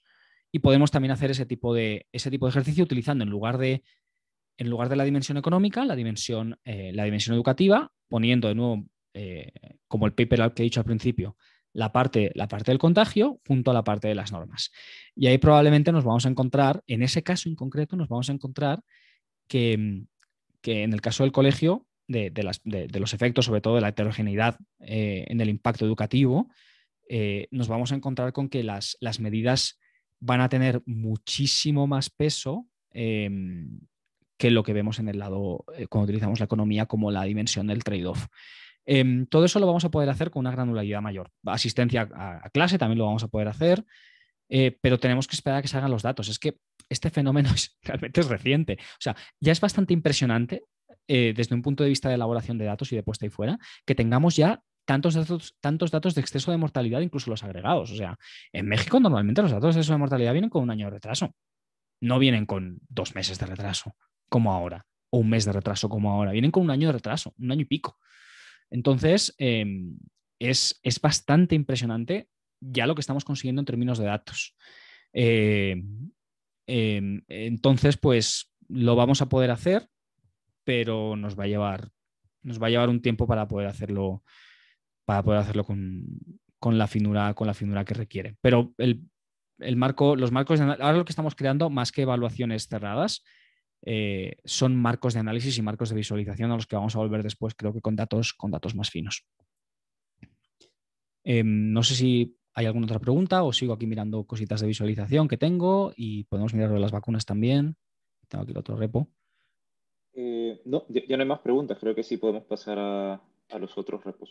Vale, pues este repo que voy a abrir ahora no es un repo, es un script. Este script que voy a abrir ahora ni siquiera no está, este no lo voy a poner, este no va a estar abierto al público, pero bueno, os lo voy a enseñar igualmente, es una cosa muy sencilla. y porque me interesa para comentar la cuestión de la sensibilidad al tiempo de la evaluación. Esto es, este repo que estamos viendo aquí es el que produce, mira, este artículo no lo tenía. Cuando abres elpaís.com, la portada de América, ¿vale? Aquí hay una página fija que es vacunación. Esta es una página que aquí pone datos actualizados día a día y que efectivamente tiene datos actualizados día a día, en el cual aquí tenemos un primer mapa, son dos piezas gráficas centrales, un mapa comparativo de dosis administradas por cada 100 habitantes. Nos quedamos con este indicador, por cierto, después de darle bastantes vueltas, porque es verdad que ahora tenemos un montón, o sea, casi todas las vacunas son de 2 dosis en principio, menos 2, si no recuerdo mal. Entonces, de momento y estamos en una fase bastante temprana del proceso de vacunación. Nos parecía que ahora al principio es mejor utilizar esto como mecanismo de evaluación de cómo vamos con la vacuna, con la vacunación, perdón, que no utilizar el indicativo final que acabaremos usando probablemente, que es población inmunizada. Pero claro, como ahora estamos debatiendo, por ejemplo, en España se acaba de aprobar una norma que establece que si tú ya has pasado el virus y tienes menos de 55 años, vas a recibir solo una dosis de las vacunas, incluso que son de doble dosis, lo cual está apoyado en la evidencia, porque sabemos que basta con un boost en muchos casos para generar inmunidad para aquellas personas que ya tienen probablemente inmunidad por haber pasado una infección. Pero bueno, como la métrica de una dosis, 2 dosis todavía es un poco ambigua, todavía la cuestión de quién está totalmente inmunizado, quién puede clasificarse como totalmente inmunizado o no, en los datos oficiales todavía está abierta. Mientras lo esté, el indicador más razonable es cuántas dosis se han puesto por cada 100 habitantes. Y ya está. Entonces, como digo, esto tiene dos piezas gráficas, esta y esta, que están hechas en DataWrapper, pero los datos están absorbidos con un script R. Entonces, este es el script, que de nuevo, la mala costumbre de utilizar plantillas. No, pero aquí sí que necesito esta. Vale. Aquí utilizo Tidyverse y Lobridate, Egpol-Style, que es el paquete que os he dicho que he creado para el estilo de gráficos de SADE, y ggRepel, que si no lo conocéis es para cuando pintas etiquetas en un gráfico para que se repelen las unas a las otras y no se te monten los textos. Entonces tengo unos vectores aquí básicos de los países de interés, ¿vale? Que es todos los países de América, norte y sur y centro, y después un grupo de países que son de los que ya han empezado a vacunar los más grandes. Y utilizo la maravillosa y nunca lo suficientemente agradecida base de datos de Our World in Data para el ritmo de vacunación. Hacen un trabajo realmente excepcional, sobre todo con esta parte de las vacunas, porque, claro, países como Colombia, que todavía no tienen un repositorio abierto de cuánto vamos vacunando, el proceso es literal mirar el Twitter del Ministerio de Salud de Colombia, mirar cuántas dosis dicen que se han vacunado y anotarlo a mano en el CSV, ¿sí? Maestro. Entonces, este trabajo, que haya gente que nos lo está haciendo, en este caso, el World in Data, es súper de agradecer. Leemos el CSV de base en el link que nos dan y generamos básicamente aquí un par de CSVs. Vamos a generar, que es todo este código de aquí, que sacan dos CSVs que me los sacan automáticamente a Dropbox. Y otra gran ventaja de DataWrapper es aquí, que en aquí y aquí, en los dos gráficos centrales, tú puedes tener simplemente, lo puedes tener vinculado a, aquí está en Dropbox, puede estar en cualquier link, ¿sí? Cualquier link con un CSV utilizable, esto es capaz de absorberlo y después, bueno, te lo visualiza con el diseño que tú ya tenías pensado y te lo va actualizando. Entonces, esta es otra ventaja. De vez en cuando hay que hacer un poco de trabajo. Por ejemplo, en este caso hay que añadir una fecha. Aquí la vamos a aprovechar y la vamos a añadir para favorecer la visualización. Vale, ya. Y ya está, simplemente. Entonces ya tienes la visualización actualizada con los datos absorbidos de ese día. Esto, de hecho, se puede automatizar. Yo no lo automatizo porque quiero tener el ojo puesto sobre esto, pero puedes hacer una tarea automatizable con cron y que esto cada mañana te lo haga y te olvidas, básicamente. No es mi caso, no lo quiero hacer porque quiero obligarme a mí mismo cada día a ver cómo va la cosa y estar pendiente para hacer ajustes necesarios en la visualización, que es algo que es inevitable con un fenómeno que está en marcha y que va cambiando. Entonces, de hecho, en algún momento aquí los países que tenemos visualizados en el periódico, que son Argentina, Brasil, Canadá, Chile, Estados Unidos y México, van a cambiar, saldrá Canadá, entrará Perú y entrará Colombia. Cuando Perú ya puede entrar, yo creo que ya ha despegado lo suficiente, sí. Perú está en gris ahora, está aquí, ya podemos pintarlo de color, yo creo en la próxima, Colombia todavía no, porque no ha despegado lo suficiente. Pero bueno, lo que os quería transmitir con esto es que este tipo de proceso en el cual tú absorbes datos crudos de un sitio, los procesas ligeramente con R, extraes CSVs que subes a un sistema en la nube o bueno, lo tienes todo en un servidor y entonces se genera dentro del servidor. Y después DataWrapper te lo coge y te pinta el gráfico actualizado, es súper útil para hacer seguimientos. Luego yo tengo aquí dos gráficos, que estos sí son gráficos, son plots hechos en ggplot, que los tengo básicamente para ver cómo va Colombia. Son unos ggplots que luego me los guarda y que ahora os voy a mostrar. Este es una versión de este mismo gráfico, pero lo que hago aquí, ¿vale? Es que alineo a todos los países con... Uy, veis, aquí tengo que corregir un poco porque se me está montando, pero bueno, da lo mismo para efectos de esto. Porque aquí lo que quiero ver es alinear los países con el día de la primera vacuna, ¿sí? Como, vale, desde el día de la primera vacuna, ¿cómo ha evolucionado la vacunación en cada uno de ellos? Porque esto me permite, en este caso Colombia, que es mi país de interés, pero puede ser cualquier otro, ver cómo le ha ido a Colombia en estos primeros 10-11 días en comparación con países de su entorno. Y pues podemos decir, bueno, la verdad es que Costa Rica arrancó más rápido, Argentina también arrancó más rápido, aunque luego se ralentizó. Chile, que es, como vemos en el gráfico central, es el país que está implementando el proceso de vacunación de manera más bestia en todo el continente, pues la verdad es que no empezó tan rápido.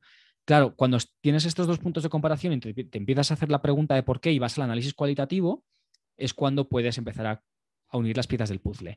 Entonces, las piezas del puzzle chileno son, como ya probablemente sabéis, que priorizó apostó por priorizar disponibilidad de dosis en los acuerdos que siguió, en lugar de irse con las vacunas que antes se confirmaron como efectivas, se fue con aquellas que el gobierno chileno pensaba que iba a tener disponibles, con Sinovac en concreto, con Coronavac de Sinovac y además se apoyó en una red de atención primaria con una presentación territorial envidiable. Y entonces esos son los dos puntos centrales de la ecuación chilena y que te permiten entender por qué Chile despegó en este punto que es justo cuando le llegaron las vacunas, las dosis. Sin embargo, aquí también podemos ver que al principio iba más lento porque no tenía las dosis. Argentina fue más rápido, probablemente Argentina o Costa Rica lo hicieron mucho mejor en utilizar las dosis disponibles. Tengo otro cuadro que tendría que buscarlo, no sé dónde está, en el cual lo que estoy midiendo es, y si queréis ahora hablamos un poco de este otro, en el cual lo que estamos midiendo es cuántas vacunas, cuántas dosis de las disponibles en el país se han aplicado. Y que complementa muy bien este otro para entender si este ritmo de Colombia, este ritmo de México, es un problema de disponibilidad de dosis o es un problema de implementación del plan de vacunación. Pausa mientras abro el cuadro al que me estaba refiriendo. Preguntas, dudas, comentarios, peticiones, canciones que os gusten, que quieran que suenen. No. Bien, Jorge, muchas gracias. Igual hay una pregunta de Diego Villa, dice si es que el país tiene algún proceso de web scraping para la captura de datos públicos. Un proceso, ¿a qué se refiere con un proceso exactamente? O sea, que si hacemos web scrapping o no lo hacemos, bueno, eh, eh, nunca está de más hacerlo, pero como que haya un proceso establecido, aparte de cumplir la ley, por supuesto, no, la ley de cada país, digo, no hay ningún proceso de web scrapping establecido. En las redacciones, los equipos de datos en las redacciones de los periódicos grandes somos un poco barcos pirata, ¿sí? Tenemos un espacio de libertad y cajas negras, en el sentido de que, como es algo no es nuevo, ¿vale? Pero digo de datos, no de infografía. Infografía hace mucho que existen en los periódicos, no de visualización, ¿vale? Sino de coger datos y analizarlos y producir información que no existiría sin esos datos.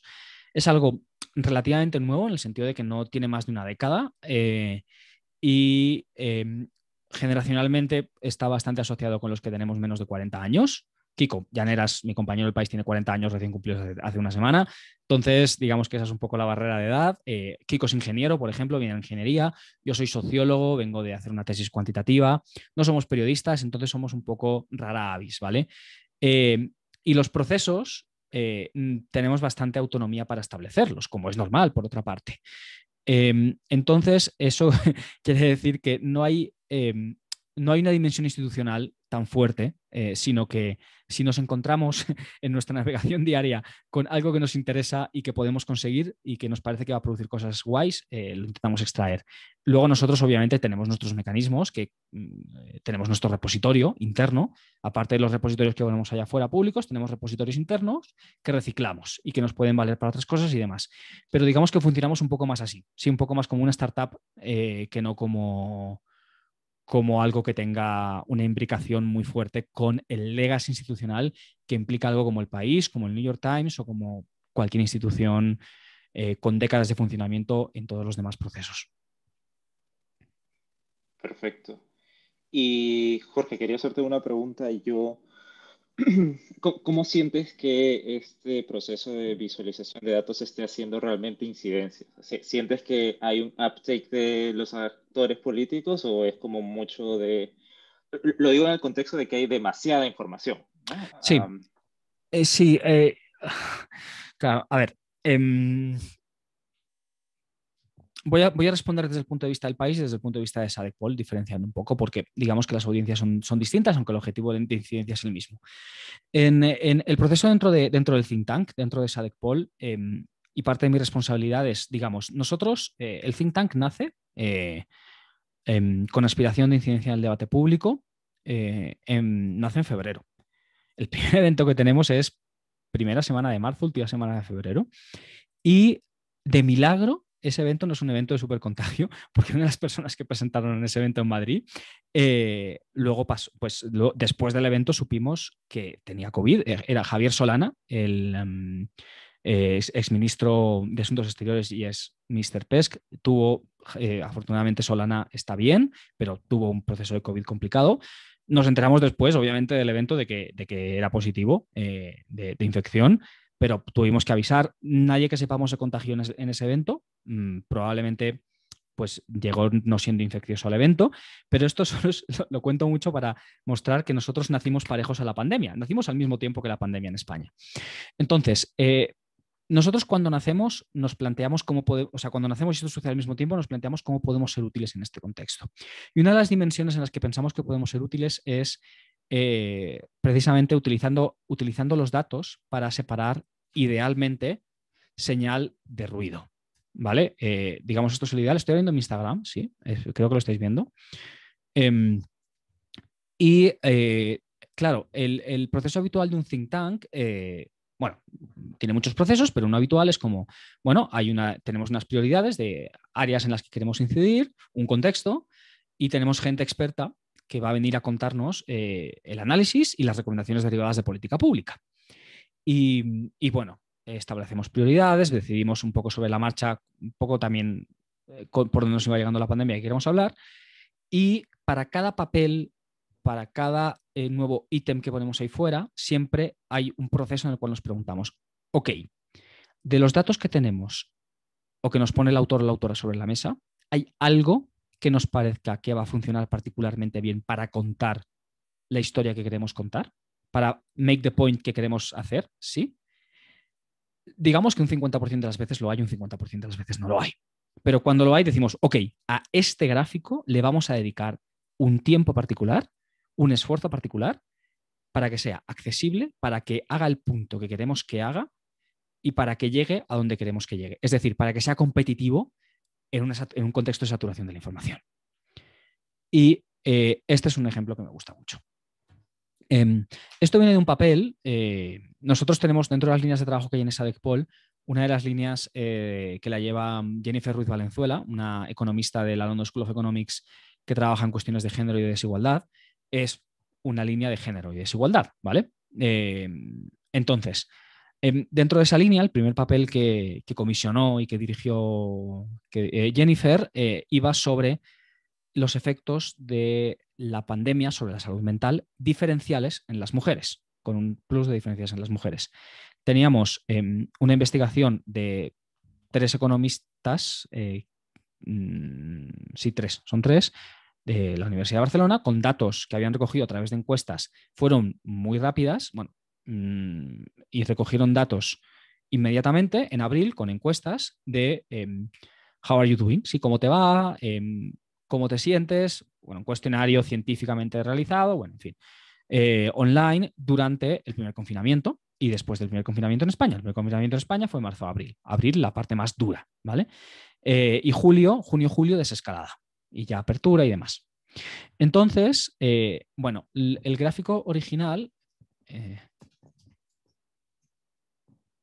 Este es el papel original, ¿vale? Es que quiero mostrar la traducción en visualización. Vale.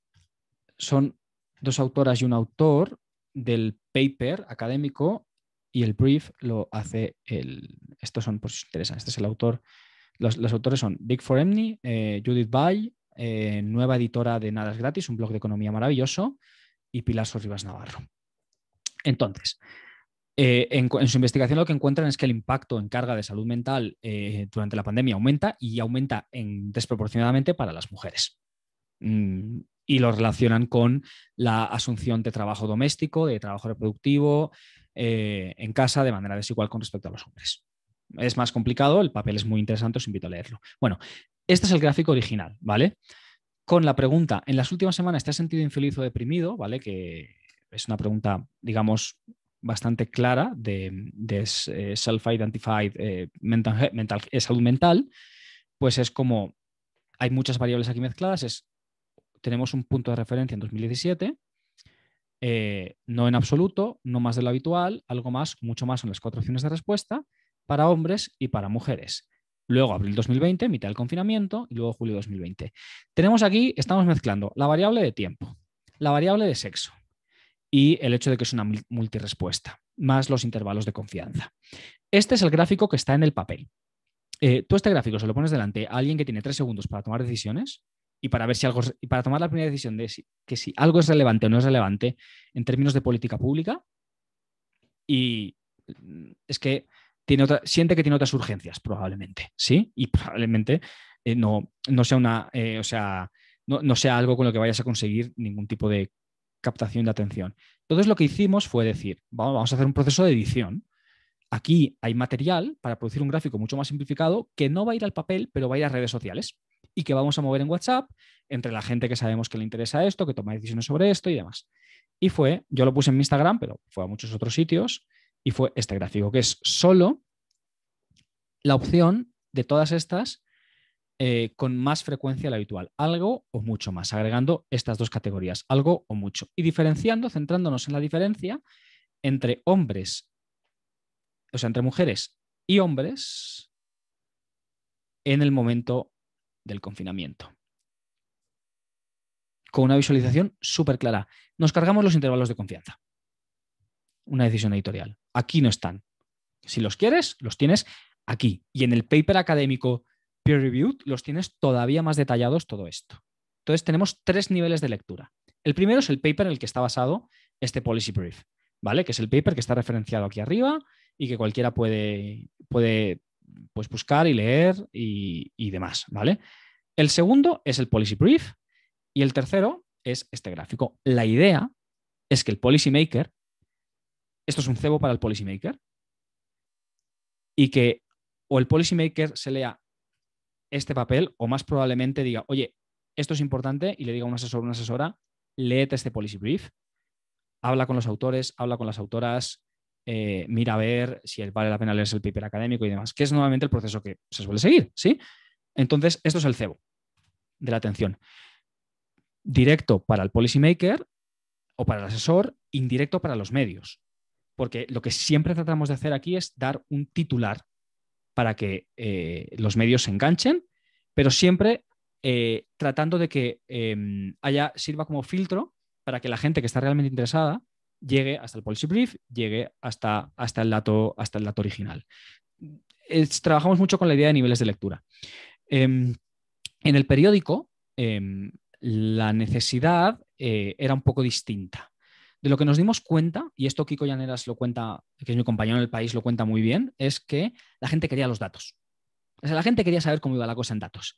O sea, no sé si os acordáis de las páginas estas, bueno, que la gente siguió viendo, Worldometers.info, Statista.com. Estas páginas que son agregadoras de estadísticas externas han crecido en audiencia un montón, estoy seguro, durante la pandemia. Porque la gente quería ver el número, quería ver el dato. Pero nosotros le teníamos que dar el dato de manera que pudiésemos, le diésemos contexto para interpretarlo, para relativizarlo y para saber pues eso, que había un margen de error importante y demás. Yo creo que en ese sentido lo que más éxito ha tenido es, por una parte, las páginas que están tanto esta es la edición americana, estas son las mías, las españolas son las de Kiko y Daniele y Borja y el equipo de datos de allí, pero son dos estáticas, la de vacunación que ya os la he mostrado, ¿vale? Que, vamos, es que este gráfico la gente lo lee muy fácilmente. Mi intención con este gráfico, que creo que la he conseguido, pero no estoy seguro, era que la comparación entre países incentivase las demandas hacia el gobierno propio, ¿sí? No tanto la rivalidad entre países. Y entonces era como resaltar los casos de Chile y Estados Unidos. En Twitter yo he hecho un trabajo y en el periódico también hemos hecho, no yo, Rocío Montes, que es la corresponsal en Chile, un trabajo de explicar por qué Chile, ¿sí? Saliéndose de las lógicas partidistas y pensando en la policy y demás. Entonces, de nuevo, es como damos los datos y luego damos el contexto. Es el orden es lo que nos está pidiendo la audiencia era primero los datos de seguimiento. Y esta es la de casos, ¿vale? Que es un mapita con incidencia acumulada en los últimos 14 días, con un mecanismo de semáforo, para que la gente después pueda entrar y profundizar con unas tablas mucho más complejas, con varios niveles de lectura. Eso sí que es igual que en el otro. Claro, aquí nosotros tenemos un challenge o un desafío, que es que por la manera en la cual nos aproximamos, sobre todo, bueno, no, los cuatro, o sea, todo el equipo de datos del país y la propia filosofía del periódico, que es explicar la realidad intentando no simplificarla. O sea, digamos que el camino que tú vas a recorrer es tú vas a favorecer la accesibilidad a la información hasta el punto justo hasta que no la desvirtúes. Cuando la desvirtúas, ya deja de tener sentido ese proceso que estás haciendo. Claro, eso con datos, cuando están demandando datos, es complicado, ¿sí? Porque.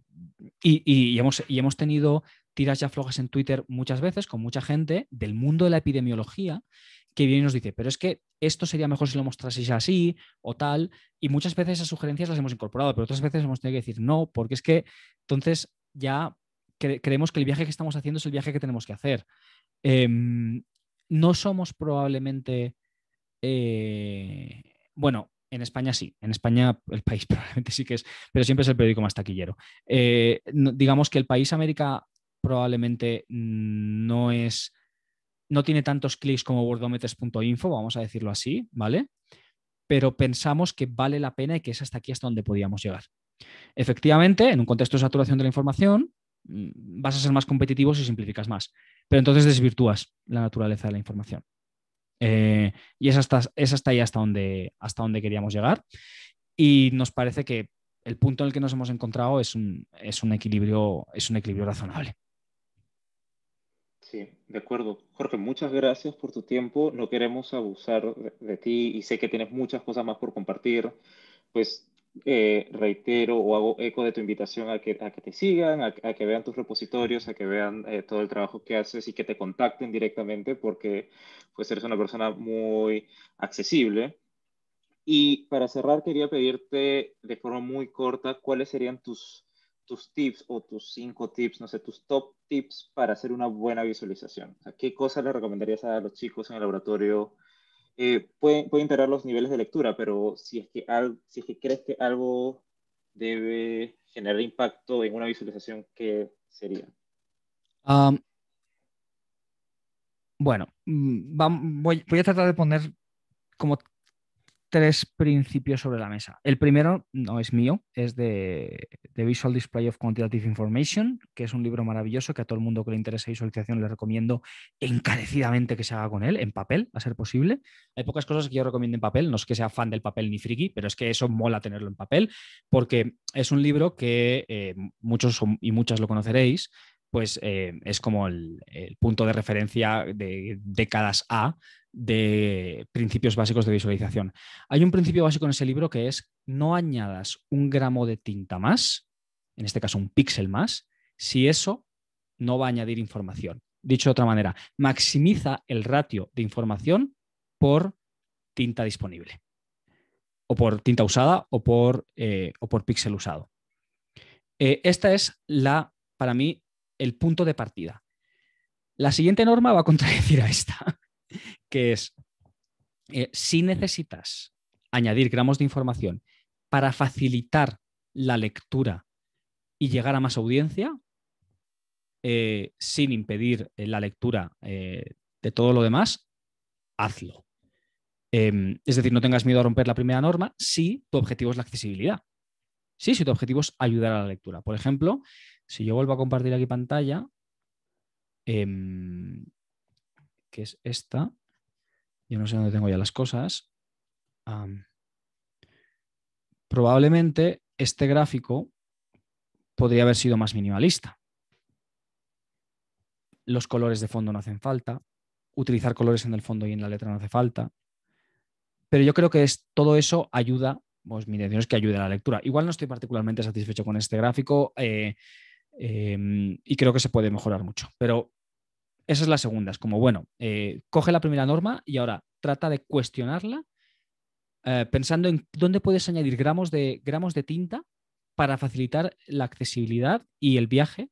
Yo digo, el viaje es precisamente lo que he dicho antes, es el viaje que tenemos que hacer con la visualización de datos, que es el mismo que con el texto, el mismo que con cualquier otro vehículo para transmitir información, es: voy a moverme lo más cerca posible de el mínimo común denominador de la audiencia, siempre que no desvirtúe la esencia de la información que estoy poniendo sobre la mesa. Entonces esa sería como la segunda fase del proceso. Idealmente, que tu gráfico cuente una historia. Pero yo sé que es un lugar común, que se dice mucho y tal. No todos los gráficos van a contar una historia, pero mola cuando la cuentan. Gráficos que cuentan una historia, creo yo, o en conjunto. Este gráfico cuesta un tiempo de leer, probablemente, pero yo creo que contaba una cierta historia, que es horrible, perdón por la estética, es de los primeros que hice con Data Wrapper, entonces no me gusta nada, pero bueno, la gama de colores no me gusta, pero bueno, la idea es: estos son las muertes acumuladas por fecha de ingreso del paciente en México hasta el 25 de mayo, porque México nos da una base de datos individualizada cada día, distinta, entonces uno puede comparar la base de datos de hoy con la de ayer con la de antes de ayer. Entonces esto es, ok, si yo me descargaba la base de datos el 4 de mayo, perdón, cómo odio cuando me hace esto. Si yo me descargo la base de datos el 4 de mayo, lo que veía era este número de muertes acumuladas. Si yo me hasta el 4 de mayo. Si yo me descargaba la base de datos el 11 de mayo, hasta el 4 de mayo veía este número de muertes acumuladas. Si yo me la descargaba el 18 de mayo hasta el 11 de mayo, los datos que veía, las muertes me habían subido. ¿Había muerto más gente? No, había confirmado más muertes. Este gráfico lo utilizamos en un artículo en El País, que fue en mi tercer artículo más leído del año pasado, para explicar que la imagen que vemos de la epidemia es inevitablemente incompleta, que es un concepto súper complejo, pero que conseguimos transmitir y fue un artículo muy leído. ¿Sí? Entonces, esto es un ejemplo de un gráfico complejo, económico, en tinta, no tan económico porque sí que hay un uso de colores en la segunda parte que decía, precisamente para hacer ese viaje, y que cuenta una historia. O que pues esperamos que la contase y parece que a mucha gente sí se la contó. Estos son otros ejemplos de quizás en el cual son gráficos de datos de movilidad de Google, de cómo cae en distintos países de América versus cómo, no, este es cómo cae en España, cómo cayó durante el primer confinamiento versus cómo cayó en Colombia. Y este gráfico lo utilizaba para contar la historia, porque había una duda muy grande en Colombia en ese momento de, oye, pero ¿por qué realmente en Colombia los casos están subiendo si nos quedamos en casa al mismo tiempo que en España? Y en España han dejado de subir. Pues la idea era este margen, este plus de confinamiento garantizó una casi supresión del virus, que luego se generaría una segunda ola, ¿vale? Y este gráfico lo utilicé, de hecho, animado en un vídeo en Instagram y también funcionó muy bien. Es súper económico en la tinta, muy económico. Hay muchísima información que se queda fuera de este gráfico. No tiene ejes este gráfico, pero es que está hecho para Instagram. O sea, no está hecho, sí, no está hecho para Instagram este gráfico, entonces tiene que funcionar en ese contexto y cuenta esa historia. Entonces, pues ya está. Ya con esto creo que lo voy a dejar. Igualmente, sí, como ha dicho Gabriel, DMs abiertos y lo que necesitéis, siempre es un placer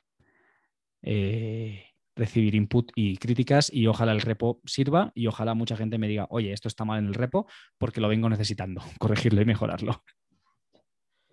Listo, Jorge, muchas gracias. Y de nuevo, reiterar las gracias a todos por venir. Nosotros hacemos estas sesiones todos los meses, así que pronto recibirán noticias de los siguientes expositores.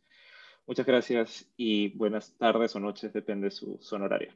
Gracias, Chao, buenas Jorge. noches. Buenas noches. Muchas gracias.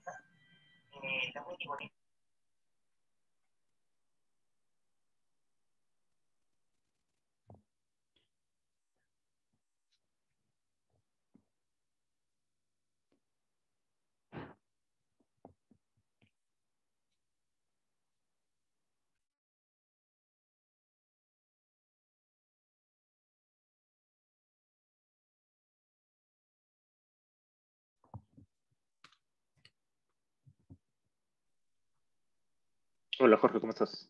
¿Ya estamos fuera? Sí, estaba esperando que saliéramos. Sí, ya están saliendo. A ver, déjame un segundo. Ahora ya están saliendo todos. Te confirmo cuando ya estamos. Eh, sí, o te mando otro link en Zoom y nos conectamos Dale, rapidito. Listo. Un abrazo. Cuídense todos. Gracias, Karina. Gracias, Jorge. chao. Nos vemos. Chao, chao. Gracias a todos. Buenas noches.